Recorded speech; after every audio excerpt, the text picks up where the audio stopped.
The Skull by Philip K. Dick.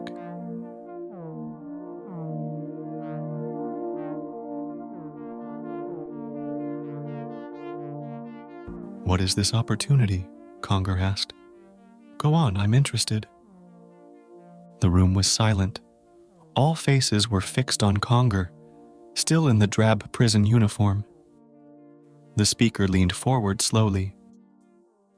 Before you went to prison, your trading business was paying well, all illegal, all very profitable.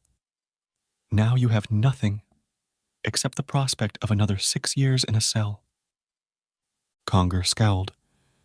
There is a certain situation, very important to this council, that requires your peculiar abilities. Also, it is a situation you might find interesting. You were a hunter, were you not? You've done a great deal of trapping, hiding in the bushes, waiting at night for the game. I imagine hunting must be a source of satisfaction to you, the chase, the stalking. Conger sighed. His lips twisted. All right, he said. Leave that out. Get to the point. Who do you want me to kill? The speaker smiled. All in proper sequence, he said softly. The car slid to a stop. It was night. There was no light anywhere along the street. Conger looked out. Where are we? What is this place? The hand of the guard pressed into his arm. Come. Through that door. Conger stepped down, onto the damp sidewalk. The guard came swiftly after him, and then the speaker. Conger took a deep breath of the cold air. He studied the dim outline of the building rising up before them. I know this place. I've seen it before. He squinted, his eyes growing accustomed to the dark. Suddenly he became alert. This is... Yes, the first church. The speaker walked toward the steps. We're expected. Expected here? Yes. The speaker mounted the stairs. You know we're not allowed in their churches, especially with guns. He stopped. 2 armed soldiers loomed up ahead, one on each side. All right? The speaker looked up at them. They nodded. The door of the church was open.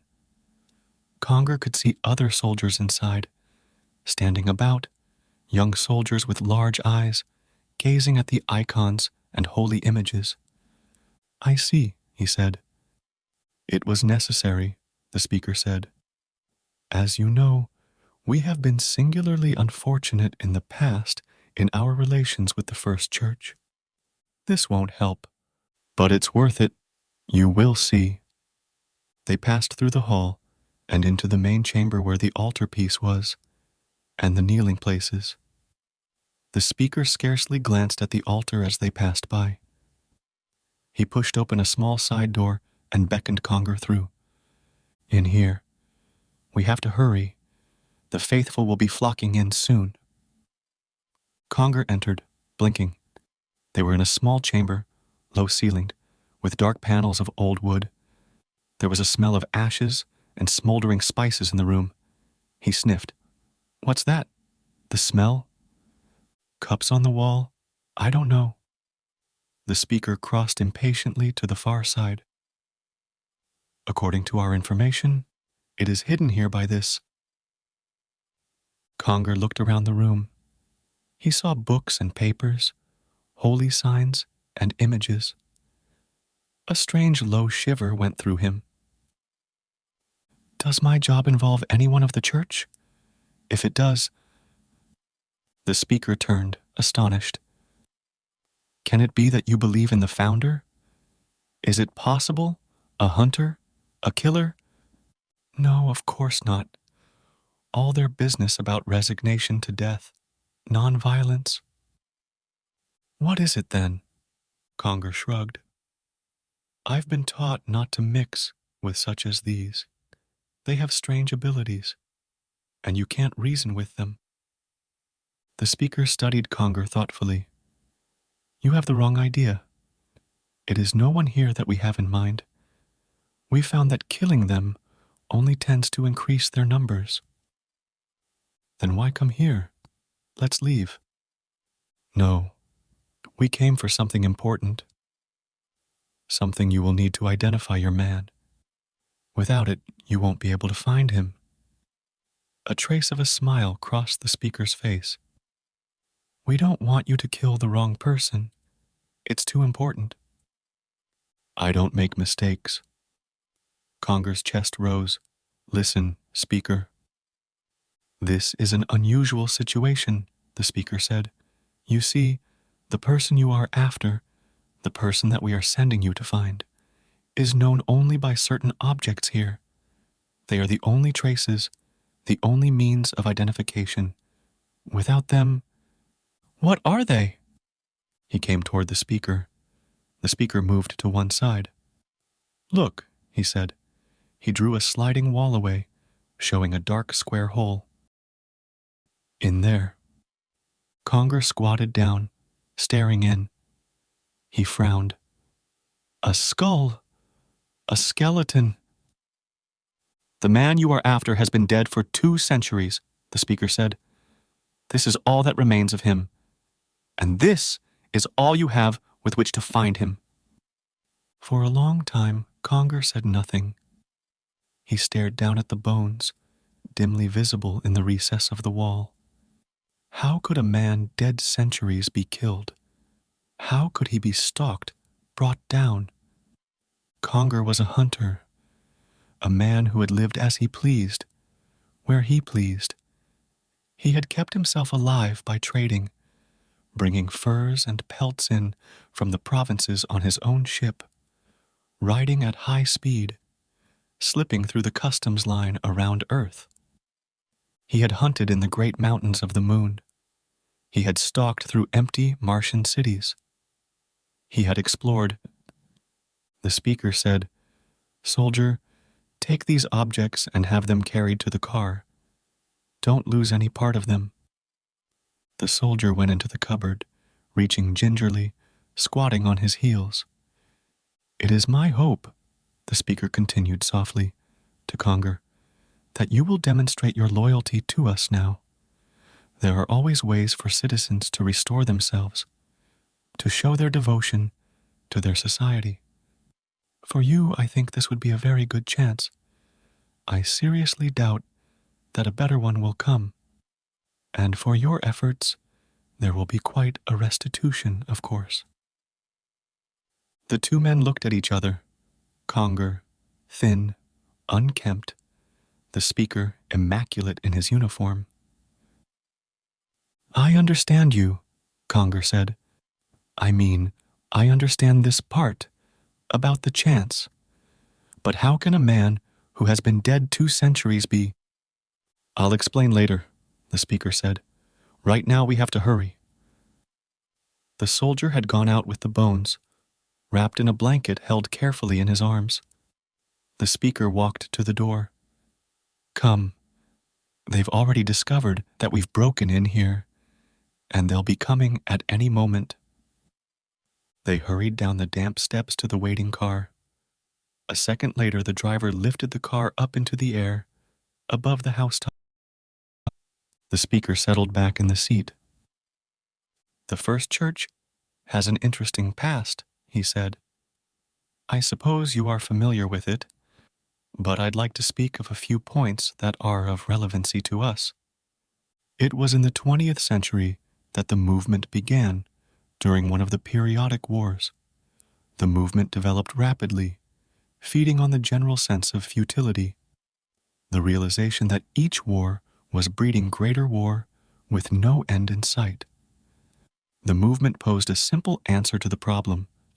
Without military preparations, weapons, there could be no war. And without machinery and complex scientific technocracy, there could be no weapons. The movement preached that you couldn't stop war by planning for it. They preached that man was losing to his machinery and science, that it was getting away from him, pushing him into greater and greater wars. Down with society, they shouted. Down with factories and science. A few more wars, and there wouldn't be much left of the world. The founder was an obscure person from a small town in the American Middle West. We don't even know his name. All we know is that one day he appeared, preaching a doctrine of nonviolence, non-resistance. No fighting, no paying taxes for guns, no research except for medicine. Live out your life quietly, tending your garden, staying out of public affairs, mind your own business. Be obscure, unknown, poor. Give away most of your possessions. Leave the city. At least that was what developed from what he told the people. The car dropped down and landed on a roof. The founder preached this doctrine, or the germ of it. There's no telling how much the faithful have added themselves. The local authorities picked him up at once, of course. Apparently they were convinced that he meant it. He was never released. He was put to death, and his body buried secretly. It seemed that the cult was finished. The speaker smiled. Unfortunately, some of his disciples reported seeing him after the date of his death. The rumor spread. He had conquered death. He was divine. It took hold, grew, and here we are today, with a first church, obstructing all social progress, destroying society, sowing the seeds of anarchy. But the wars, Conger said, about them? The wars? Well, there were no more wars. It must be acknowledged that the elimination of war was the direct result of nonviolence practiced on a general scale. But we can take a more objective view of war today. What was so terrible about it? War had a profound selective value, perfectly in accord with the teachings of Darwin and Mendel and others. Without war, the mass of useless, incompetent mankind, without training or intelligence, is permitted to grow and expand unchecked. War acted to reduce their numbers. Like storms and earthquakes and droughts, it was nature's way of eliminating the unfit. Without war, the lower elements of mankind have increased all out of proportion. They threaten the educated few, those with scientific knowledge and training, the ones equipped to direct society. They have no regard for science or scientific society based on reason. And this movement seeks to aid and abet them. Only when scientists are in full control can the... He looked at his watch and then kicked the car door open. I'll tell you the rest as we walk. They crossed the dark roof.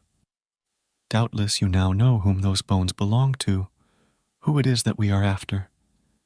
He has been dead just 2 centuries now, this ignorant man from the Middle West, this founder. The tragedy is that the authorities of the time acted too slowly.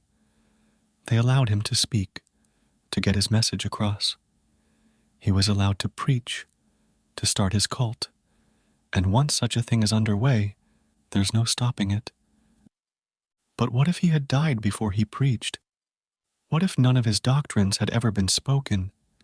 It took only a moment for him to utter them, that we know. They say he spoke just once, just one time. Then the authorities came, taking him away. He offered no resistance. The incident was small. The speaker turned to Conger. Small, but we're reaping the consequences of it today. They went inside the building. Inside, the soldiers had already laid out the skeleton on a table. The soldiers stood around it, their young faces intense. Conger went over to the table, pushing past them. He bent down, staring at the bones. So these are his remains, he murmured. The founder. The church has hidden them for 2 centuries. Quite so, the speaker said. But now, we have them. Come along down the hall. They went across the room to a door. The speaker pushed it open. Technicians looked up. Conger saw machinery whirring and turning. benches, and retorts. In the center of the room was a gleaming crystal cage. The speaker handed a slem gun to Conger. The important thing to remember is that the skull must be saved and brought back for comparison and proof. Aim low, at the chest. Conger weighed the gun in his hands. It feels good, he said. I know this gun, that is, I've seen them before, but I never used one. The speaker nodded. You will be instructed on the use of the gun and the operation of the cage. You will be given all data we have on the time and location. The exact spot was a place called Hudson's Field. About 1960, in a small community outside Denver, Colorado.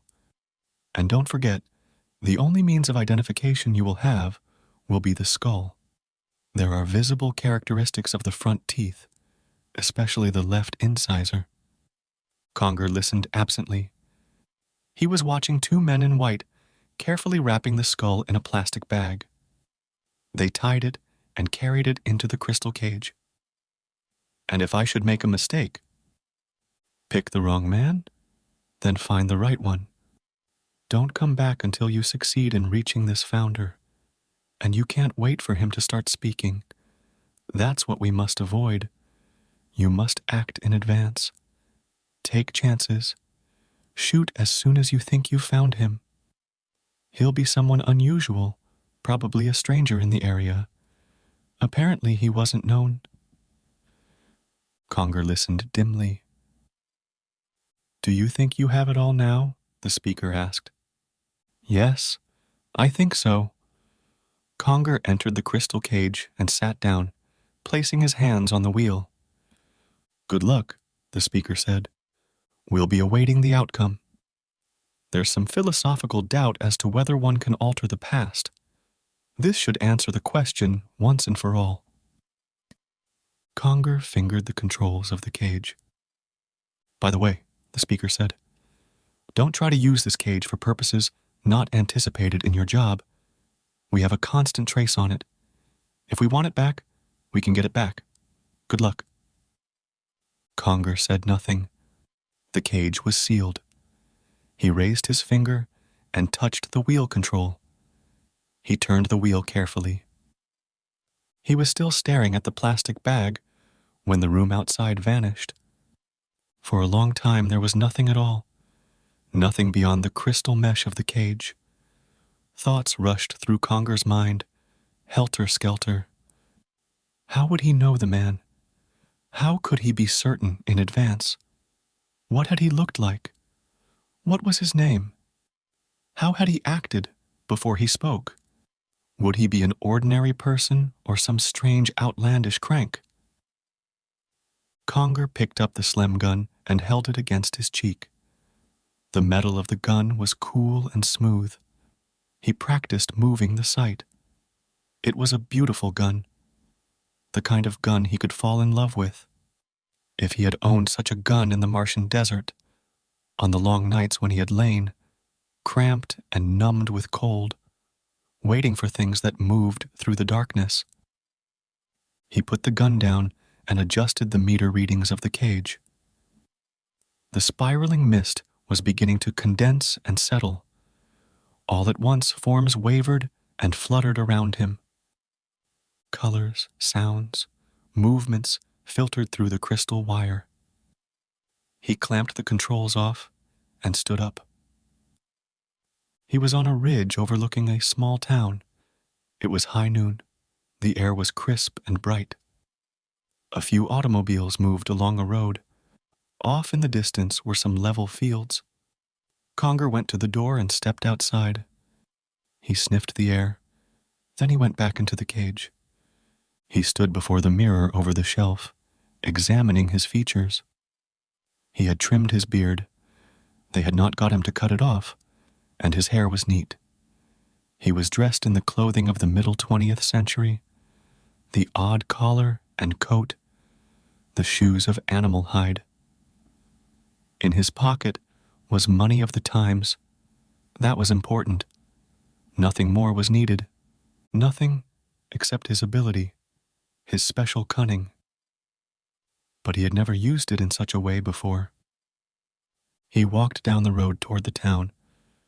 The first things he noticed were the newspapers on the stands. April 5th, 1961. He was not too far off. He looked around him. There was a filling station, a garage, some taverns, and a 10-cent store. Down the street was a grocery store and some public buildings. A few minutes later, he mounted the stairs of the little public library and passed through the doors into the warm interior. The librarian looked up, smiling. "Good afternoon," she said. He smiled, not speaking because his words would not be correct, accented and strange, probably. He went over to a table and sat down by a heap of magazines. For a moment he glanced through them. Then he was on his feet again. He crossed the room to a wide rack against the wall. His heart began to beat heavily. Newspapers, weeks on end. He took a roll of them over to the table and began to scan them quickly. The print was odd, the letters strange. Some of the words were unfamiliar. He set the papers aside and searched farther. At last he found what he wanted. He carried the Cherrywood Gazette to the table and opened it to the first page. He found what he wanted. Prisoner hangs self. An unidentified man held by the county sheriff's office for suspicion of criminal syndicalism was found dead this morning by... He finished the item. It was vague, uninforming. He needed more. He carried the Gazette back to the racks and then, after a moment's hesitation, approached the librarian. "More?" he asked. "More papers? Old ones?" She frowned. "How old? Which papers?" "Months old, and before." "Of the Gazette? This is all we have. What did you want? What are you looking for? Maybe I can help you." He was silent. "You might find older issues at the Gazette office," the woman said, taking off her glasses. "Why don't you try there? But if you'd tell me, maybe I could help you."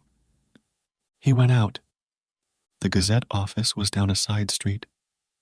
The sidewalk was broken and cracked. He went inside. A heater glowed in the corner of the small office.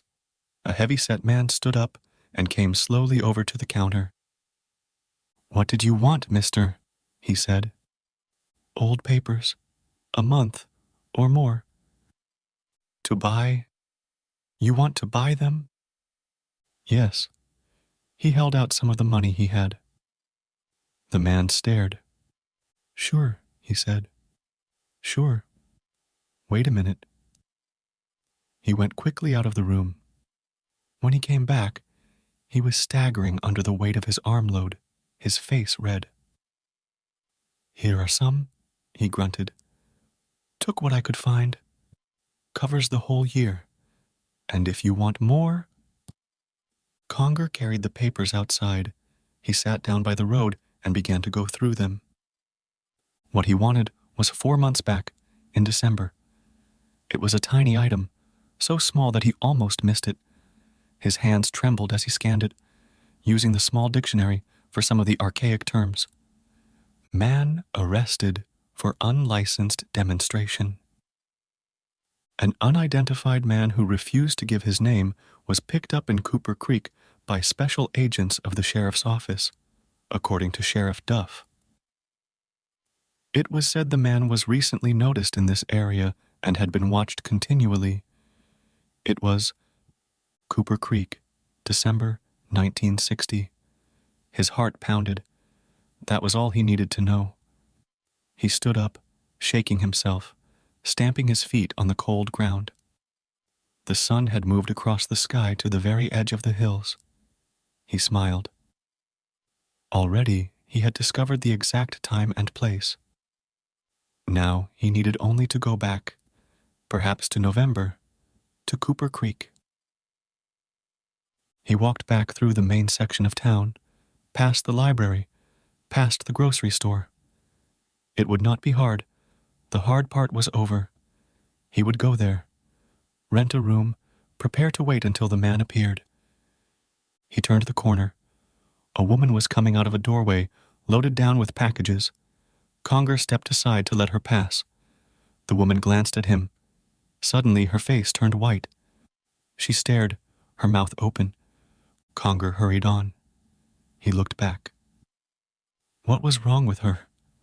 The woman was still staring. She had dropped the packages to the ground. He increased his speed. He turned a second corner and went up a side street. When he looked back again, the woman had come to the entrance of the street and was starting after him. A man joined her, and the two of them began to run toward him. He lost them and left the town, striding quickly, easily, up into the hills at the edge of town. When he reached the cage, he stopped. What had happened? Was it something about his clothing? His dress? He pondered. Then, as the sun set, he stepped into the cage. Conger sat before the wheel. For a moment he waited, his hands resting lightly on the control. Then he turned the wheel, just a little, following the control readings carefully. The grayness settled down around him, but not for very long. The man looked him over critically. "You better come inside," he said. "Out of the cold." "Thanks." Conger went gratefully through the open door into the living room. It was warm and close from the heat of the little kerosene heater in the corner. A woman, large and shapeless in her flowered dress, came from the kitchen. She and the man studied him critically. "It's a good room," the woman said. "I'm Mrs. Appleton. It's got heat. You need that this time of year." "Yes." He nodded, looking around. "You want to eat with us?" "What?" "You want to eat with us?" The man's brows knitted. "You're not a foreigner, are you, mister?" "No." He smiled. "I was born in this country. Quite far west, though." "California?" "No." He hesitated. "In Oregon." "What's it like up there?" Mrs. Appleton asked. "I hear there's a lot of trees and green. It's so barren here. I come from Chicago, myself." "That's the Middle West," the man said to her. "You ain't no foreigner." "Oregon isn't foreign either," Conger said. "It's part of the United States." The man nodded absently. He was staring at Conger's clothing. "That's a funny suit you got on, mister," he said. "Where do you get that?" Conger was lost. He shifted uneasily.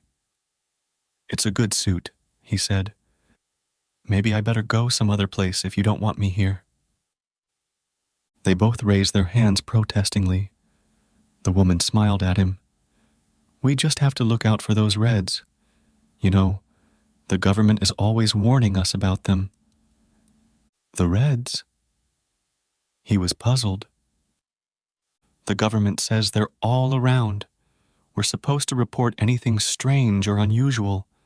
Anybody doesn't act normal." "Like me?" They looked embarrassed. "Well, you don't look like a Red to me," the man said. "But we have to be careful. The Tribune says—" Conger half listened. It was going to be easier than he had thought. Clearly, he would know as soon as the founder appeared. These people, so suspicious of anything different, would be buzzing and gossiping and spreading the story. All he had to do was lie low and listen, down at the general store perhaps, or even here, in Mrs. Appleton's boarding house. "Can I see the room?" he said. "Certainly." Mrs. Appleton went to the stairs. "I'll be glad to show it to you." They went upstairs. It was colder upstairs, but not nearly as cold as outside, nor as cold as nights on the Martian deserts. For that, he was grateful. He was walking slowly around the store, looking at the cans of vegetables, the frozen packages of fish and meats, shining and clean in the open refrigerator counters. Ed Davies came toward him. "Can I help you?" he said. The man was a little oddly dressed, and with a beard. Ed couldn't help smiling. "Nothing," the man said in a funny voice. "Just looking." "Sure," Ed said. He walked back behind the counter. Mrs. Hackett was wheeling her cart up. "Who's he?" she whispered. Her sharp face turned, her nose moving, as if it were sniffing. "I never seen him before." "I don't know." "Looks funny to me. Why does he wear a beard? No one else wears a beard. Must be something the matter with him." "Maybe he likes to wear a beard. I had an uncle who—" "Wait." Mrs. Hackett stiffened. "Didn't what was his name? The Red, that old one. Didn't he have a beard? Marks. He had a beard." Ed laughed. "This ain't Karl Marx. I saw a photograph of him once."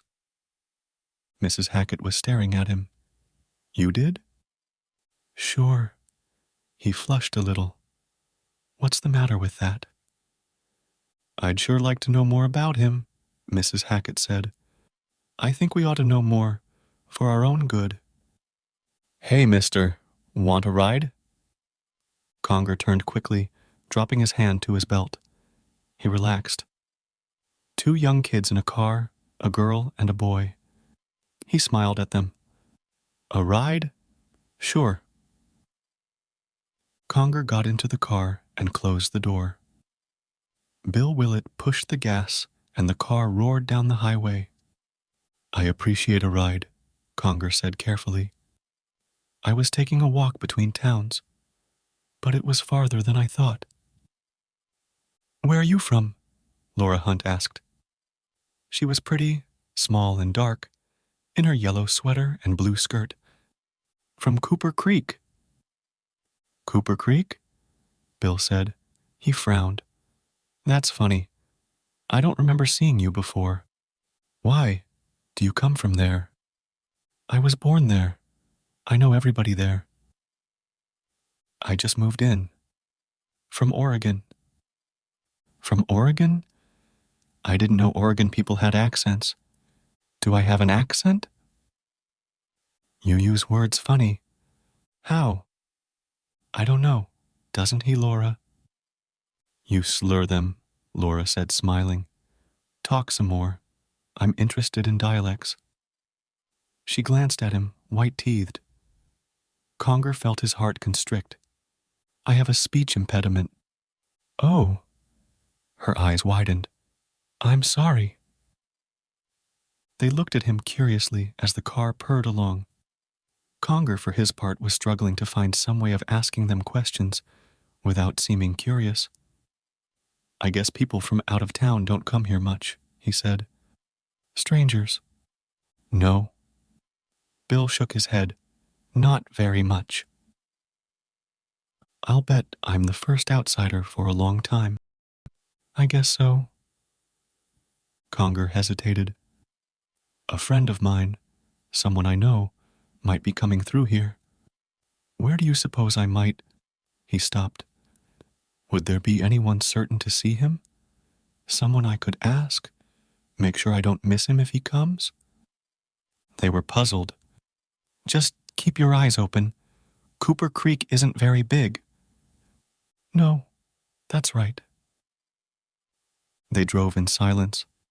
Conger studied the outline of the girl. Probably she was the boy's mistress. Perhaps she was his trial wife. Or had they developed a trial marriage back so far? He could not remember. But surely such an attractive girl would be someone's mistress by this time. She would be 16 or so, by her looks. He might ask her sometime, if they ever met again. The next day, Conger went walking along the one main street of Cooper Creek. He passed the general store, the 2 filling stations, and then the post office.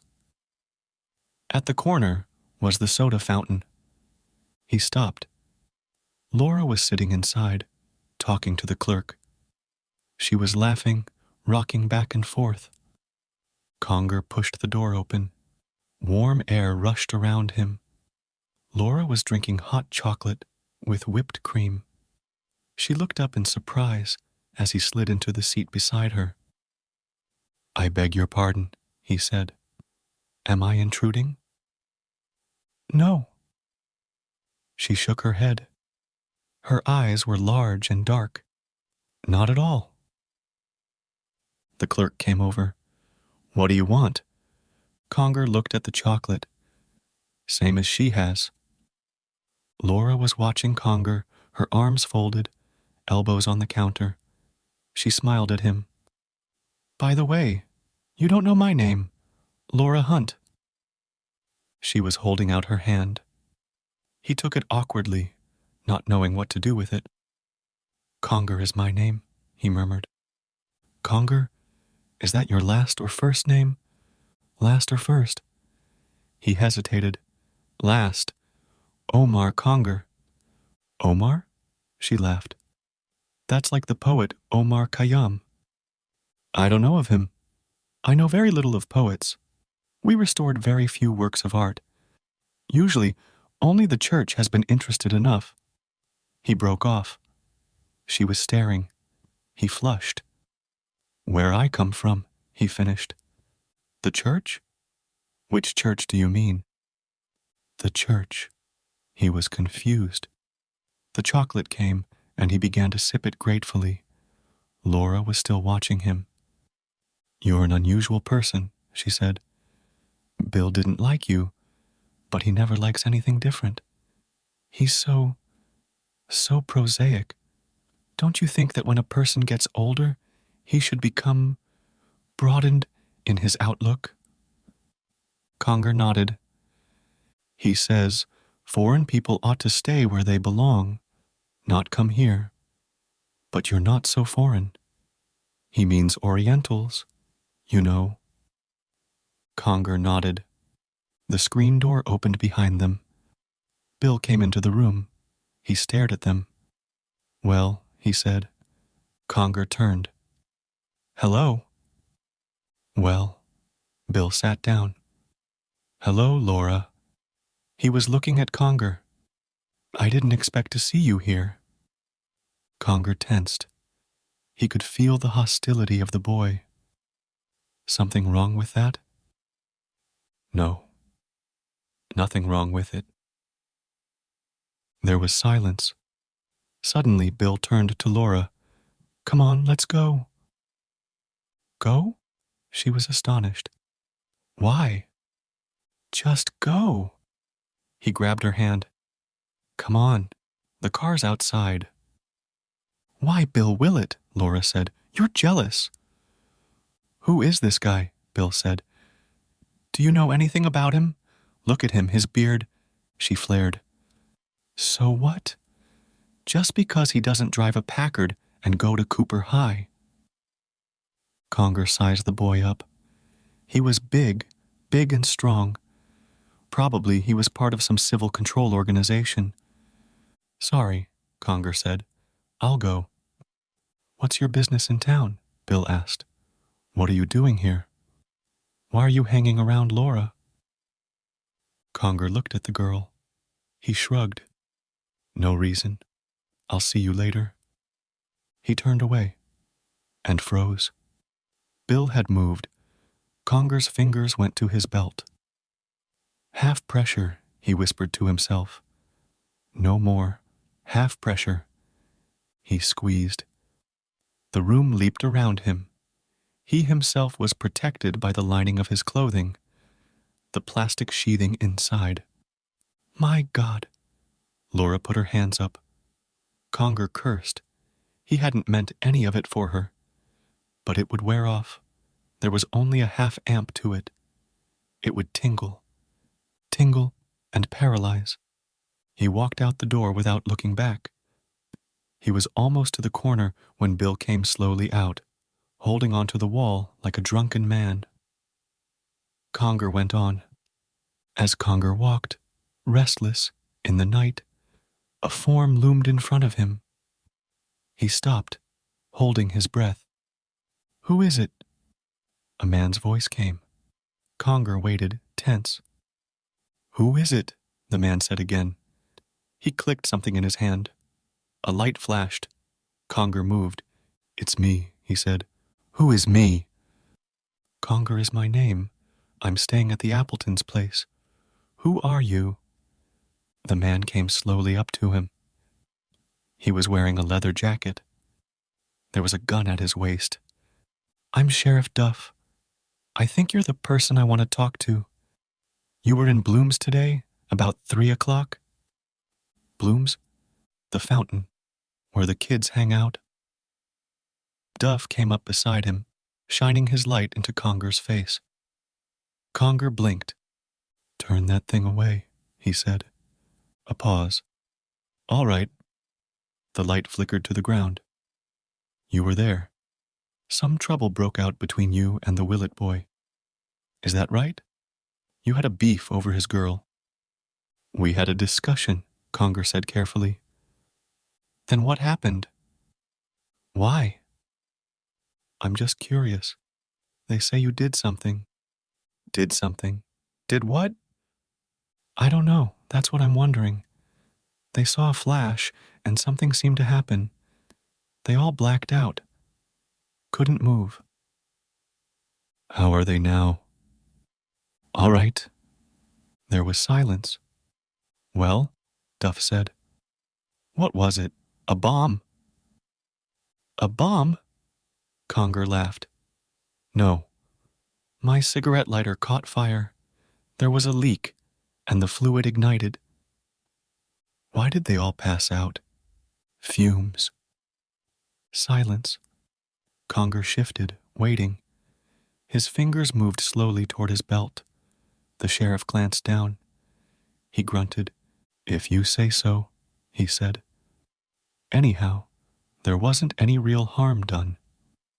He stepped back from Conger. "And that Willett is a troublemaker." "Good night, then," Conger said. He started past the sheriff. "One more thing, Mr. Conger, before you go. You don't mind if I look at your identification, do you?" "No, not at all." Conger reached into his pocket. He held his wallet out. The sheriff took it and shined his flashlight on it. Conger watched, breathing shallowly. They had worked hard on the wallet, studying historic documents, relics of the times. All the papers they felt would be relevant. Duff handed it back. "Okay. Sorry to bother you." The light winked off. When Conger reached the house, he found the Appletons sitting around the television set. They did not look up as he came in. He lingered at the door. "Can I ask you something?" he said. Mrs. Appleton turned slowly. "Can I ask you, what's the date?" "The date?" She studied him. "The 1st of December." "December 1st? Why, it was just November." They were all looking at him. Suddenly he remembered. In the 20th century they still used the old 12-month system. November fed directly into December. There was no quartember between. He gasped. "Then it was tomorrow, the 2nd of December, tomorrow." "Thanks," he said. "Thanks." He went up the stairs. What a fool he was, forgetting. The founder had been taken into captivity on the 2nd of December, according to the newspaper records. Tomorrow, only 12 hours hence, the founder would appear to speak to the people and then be dragged away. The day was warm and bright. Conger's shoes crunched the melting crust of snow. On he went, through the trees, heavy with white. He climbed a hill and strode down the other side, sliding as he went. He stopped to look around. Everything was silent. There was no one in sight. He brought a thin rod from his waist and turned the handle of it. For a moment, nothing happened. Then there was a shimmering in the air. The crystal cage appeared and settled slowly down. Conger sighed. It was good to see it again. After all, it was his only way back. He walked up on the ridge. He looked around with some satisfaction, his hands on his hips. Hudson's Field was spread out, all the way to the beginning of town. It was bare and flat, covered with a thin layer of snow. Here, the founder would come. Here, he would speak to them. And here the authorities would take him. Only he would be dead before they came. He would be dead before he even spoke. Conger returned to the crystal globe. He pushed through the door and stepped inside. He took the Slem gun from the shelf and screwed the bolt into place. It was ready to go, ready to fire. For a moment he considered. Should he have it with him? No. It might be hours before the founder came, and suppose someone approached him in the meantime? When he saw the founder coming toward the field, then he could go and get the gun. Conger looked toward the shelf. There was the neat plastic package. He took it down and unwrapped it. He held the skull in his hands, turning it over. In spite of himself, a cold feeling rushed through him. This was the man's skull, the skull of the founder, who was still alive, who would come here, this day, who would stand on the field not 50 yards away. What if he could see this? His own skull yellow and eroded, 2 centuries old. Would he still speak? Would he speak if he could see it? The grinning, aged skull? What would there be for him to say, to tell the people? What message could he bring? What action would not be futile when a man could look upon his own aged, yellowed skull? Better they should enjoy their temporary lives while they still had them to enjoy. A man who could hold his own skull in his hands would believe in few causes, few movements. Rather, he would preach the opposite. A sound. Conger dropped the skull back on the shelf and took up the gun. Outside, something was moving.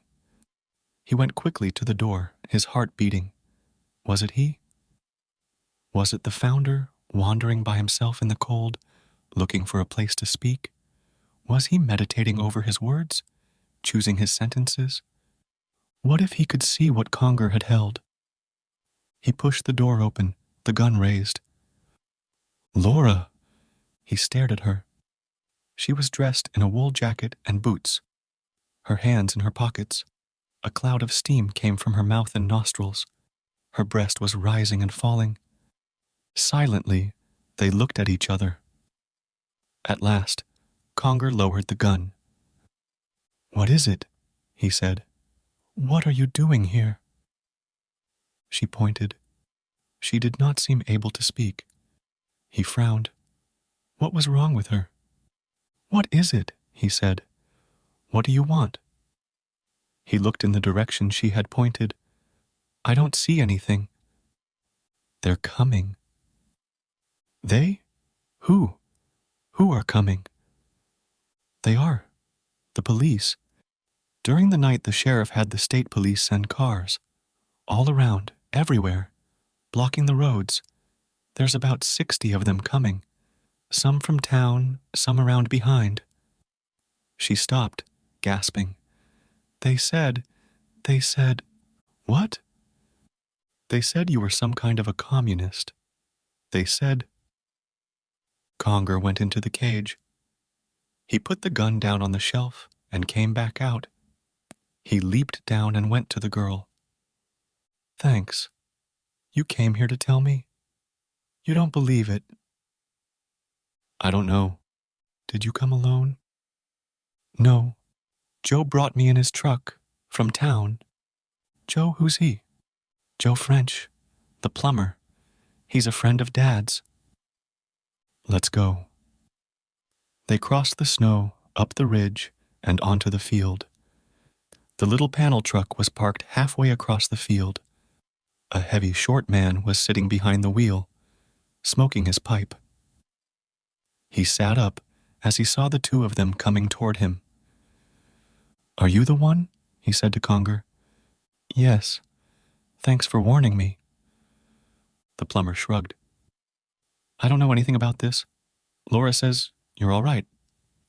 He turned around. "It might interest you to know some more of them are coming. Not to warn you.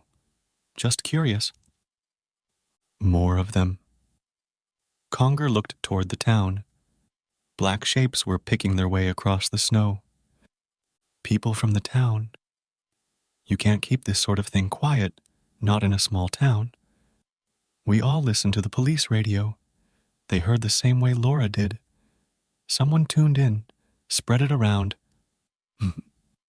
The shapes were getting closer. Conger could make out a couple of them. Bill Willett was there, with some boys from the high school.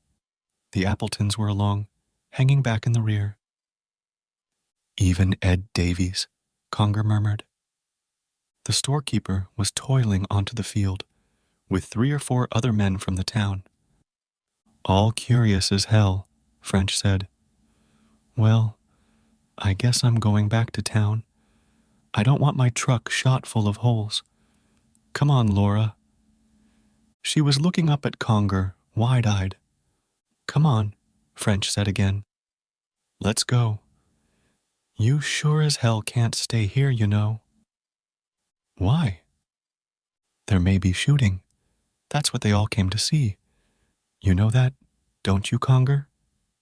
"Yes." "You have a gun? Or don't you care?" French smiled a little. "They've picked up a lot of people in their time, you know. You won't be lonely." He cared, all right. He had to stay here, on the field. He couldn't afford to let them take him away. Any minute the founder would appear, would step onto the field. Would he be one of the townsmen standing silently at the foot of the field, waiting, watching? Or maybe he was Joe French. Or maybe one of the cops. Any one of them might find himself moved to speak. And the few words spoken this day were going to be important for a long time.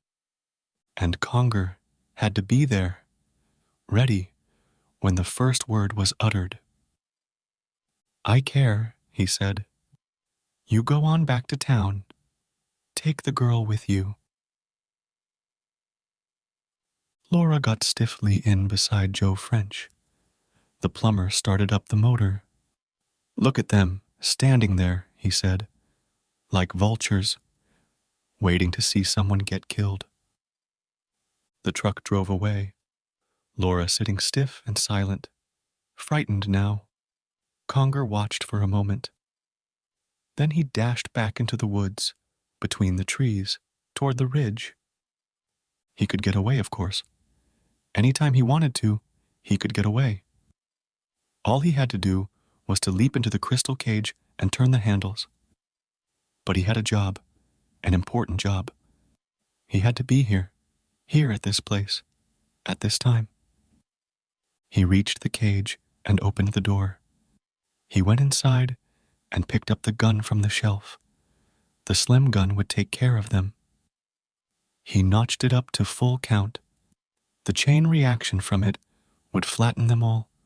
The police, the curious, sadistic people. They wouldn't take him. Before they got him, all of them would be dead. He would get away. He would escape. By the end of the day, they would all be dead, if that was what they wanted. And he saw the skull. Suddenly, he put the gun down. He picked up the skull. He turned the skull over. He looked at the teeth. Then, he went to the mirror.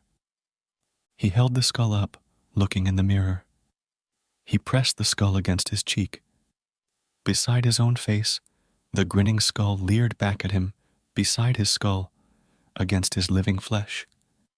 He bared his teeth. And he knew. It was his own skull that he held. He was the one who would die. He was the founder. After a time, he put the skull down. For a few minutes, he stood at the controls, playing with them idly. He could hear the sound of motors outside, the muffled noise of men. Should he go back to the present, where the speaker waited? He could escape, of course. Escape? He turned toward the skull. There it was, his skull, yellow with age. Escape. Escape, when he had held it in his own hands? What did it matter if he put it off a month, a year, 10 years, even 50? Time was nothing. He had sipped chocolate with a girl born 150 years before his time. Escape? For a little while, perhaps.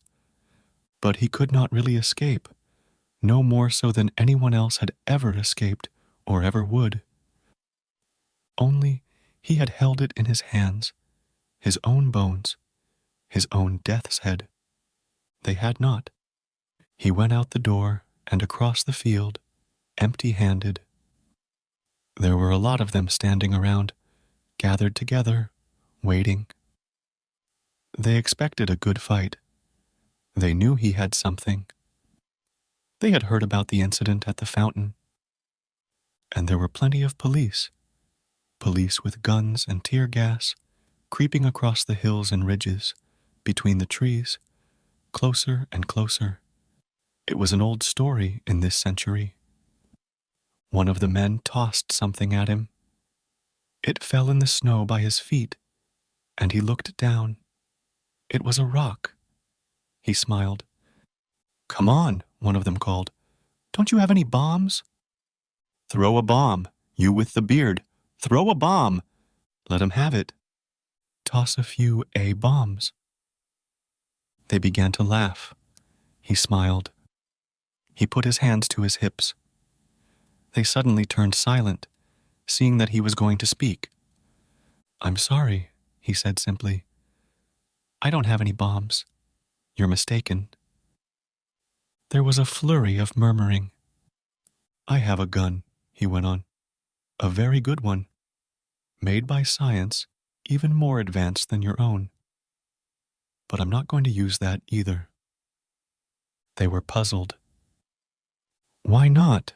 someone called. At the edge of the group, an older woman was watching. He felt a sudden shock. He had seen her before. Where? He remembered. The day at the library. As he had turned the corner, he had seen her. She had noticed him and been astounded. At the time, he did not understand why. Conger grinned. So he would escape death. The man who right now was voluntarily accepting it. They were laughing at a man who had a gun, but didn't use it. But by a strange twist of science, he would appear again, a few months later, after his bones had been buried under the floor of a jail. And so, in a fashion, he would escape death. He would die, but then, after a period of months, he would live again, briefly, for an afternoon. An afternoon. Yet long enough for them to see him, to understand that he was still alive, to know that somehow he had returned to life. And then finally, he would appear once more, after 200 years had passed. 2 centuries later, he would be born again, born, as a matter of fact, in a small trading village on Mars. He would grow up, learning to hunt and trade. A police car came on the edge of the field and stopped. The people retreated a little. Conger raised his hands. "I have an odd paradox for you," he said. "Those who take lives will lose their own. Those who kill will die. But he who gives his own life away will live again." They laughed, faintly, nervously. The police were coming out, walking toward him. He smiled. He had said everything he intended to say. It was a good little paradox he had coined. They would puzzle over it, remember it. Smiling, Conger waited a death foreordained.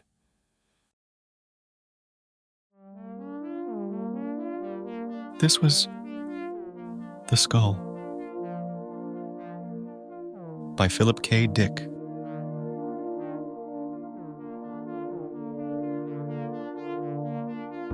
Thank you for listening.